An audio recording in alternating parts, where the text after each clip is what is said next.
Existe uma cerimônia nas artes marciais chinesas capaz de transformar um simples aluno em um membro de uma família Kung Fu. Uma cerimônia que conecta discípulo, mestre e uma linhagem que atravessa séculos de transmissão. Poucas pessoas fora do Kung Fu compreendem realmente o que significa tornar-se discípulo de um mestre. Hoje eu quero compartilhar com você o verdadeiro significado do Bai Si e por que ele representa um dos momentos mais profundos da vida de um praticante de Kung Fu. A cerimônia de discipulado, conhecida como Bai Si, é um rito tradicional dentro das artes marciais chinesas que formaliza a relação entre o Sifu e o discípulo Taiji. The beginning and reign of Wing Chun under the Qing dynasty, in the Wing Chun system had its origins. When the fire consumed the monastic Buddhist temples. A origem do Bai Si remonta os ritos educacionais da tradição confuciana, mas para compreender verdadeiramente o que esse ritual representa, é preciso ir além da cerimônia, porque o Bai Si não é apenas um ritual, ele é um ponto de transformação na vida de um praticante. A inspiração para o episódio de hoje vem de um momento muito especial para mim, como Sifu de minha família Kung Fu, a família Moikalaito. Recentemente tive a alegria de conduzir uma cerimônia muito especial. Na ocasião, aceitei um novo Daiji. Isso aconteceu durante a celebração dos 63 anos de Grão-Mestre Léo Imamura, com a presença de um comitê muito especial, discípulos de primeira geração do patriarca Moyat. Foi nesse contexto que ocorreu o discipulado de meu Todai, Breno Hogwa, e para mim, como Sifu, esse é sempre um momento muito significativo, porque quando alguém realiza o Bai Si, não está apenas aprendendo uma arte marcial, ele está assumindo um compromisso com uma vida inteira de cultivo do Kung Fu e de responsabilidade dentro de uma linhagem. Na mesma ocasião, também formalizou o discipulado Gino Foscardo, aluno de meu Sifu, grão-mestre Léo Imamura. Mas existe um aspecto do Bai Si que muitas vezes não é compreendido no Ocidente. E quando você entende isso, passa a perceber por que esse momento transforma completamente a relação entre mestre e discípulo. E talvez seja por isso que um dos momentos mais marcantes da minha própria jornada no Kung Fu tenha acontecido justamente durante o meu Bai Si. Me recordo de 1998, quando eu formalizei meu discipulado com meu Sifu. Foi um momento muito especial na minha jornada no Kung Fu. Naquela ocasião, meu Sifu tomou uma decisão muito significativa. Ele solicitou que o próprio patriarca Moyat e minha Sitai Helen Moi realizasse o Bai Si Jinlai pessoalmente. Isso aconteceu durante a presença deles no Brasil, por ocasião da celebração dos 10 anos de fundação de nossa família Kung Fu.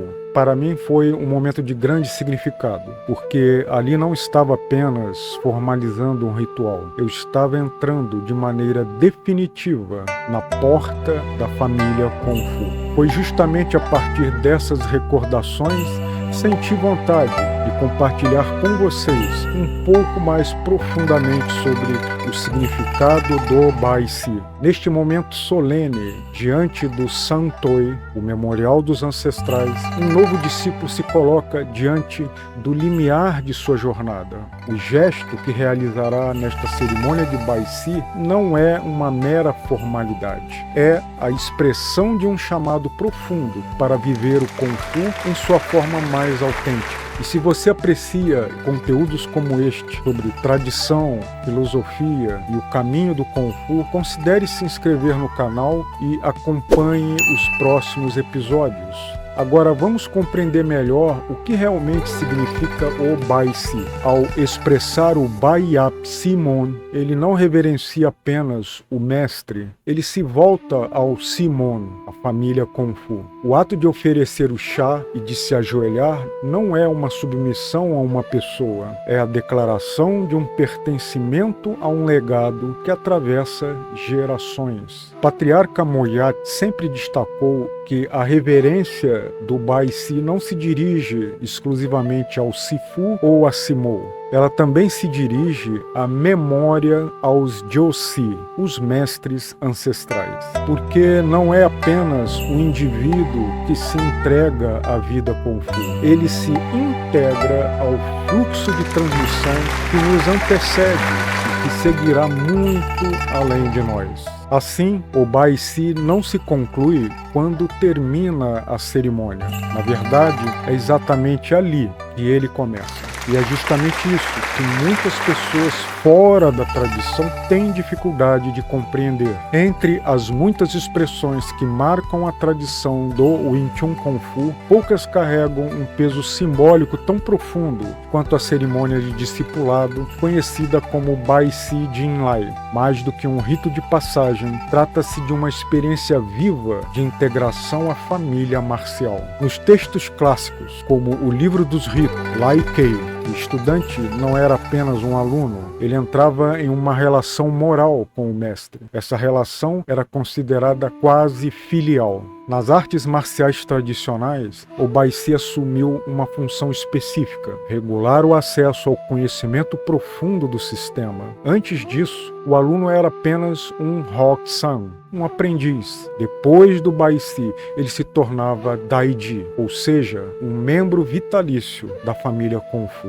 Yachin Daiji de seu Sifu e Choichin Daiji de seu Sikun. O patriarca Moyat enfatizava que o verdadeiro campo de transmissão não era apenas o treinamento técnico, era a vida compartilhada entre mestre e discípulo, aquilo que ele chamava de vida Kung Fu. Nessa perspectiva, a importância do Bai Si não está em ser o núcleo principal da transmissão, porque é através da vida Kung Fu que o critério se instala na pessoa e não pela técnica. De fato, o Bai Si nunca foi apenas uma cerimônia. Ele é um mecanismo cultural para preservar a continuidade da linhagem, a responsabilidade moral e a proteção do sistema. Para o patriarca Moyat, essa cerimônia representa um compromisso mútuo. Não apenas o indivíduo se compromete a ser discípulo, o mestre também assume a responsabilidade de guiar e reconhecer esse aprendiz. E por isso, ele sempre alertava aqueles que desejavam realizar a cerimônia de discipulado. É necessário observar com muita atenção se o Sifu com quem fará o Bai Si é realmente capacitado, porque o futuro do discípulo dependerá dessa pessoa. A incapacidade de um Sifu pode comprometer a transmissão plena do estilo Wing Chun. E talvez seja por isso que na tradição chinesa a escolha de um mestre sempre foi considerada uma das decisões mais importantes na vida de um praticante. Porque quando alguém entra na porta do Simon, ele não está apenas começando um aprendizado, ele está escolhendo a linhagem que irá moldar o seu Kung Fu. E eu gostaria de saber também a sua reflexão sobre isso. O que você acredita que realmente define a relação entre mestre e discípulo? E se este episódio trouxe alguma reflexão para você, deixe o seu like no vídeo, porque isso ajuda o canal a levar esse conhecimento para mais pessoas. E se desejar acompanhar os próximos episódios, inscreva-se no canal. Nos vemos no próximo episódio, aqui na Vida Kung Fu Online.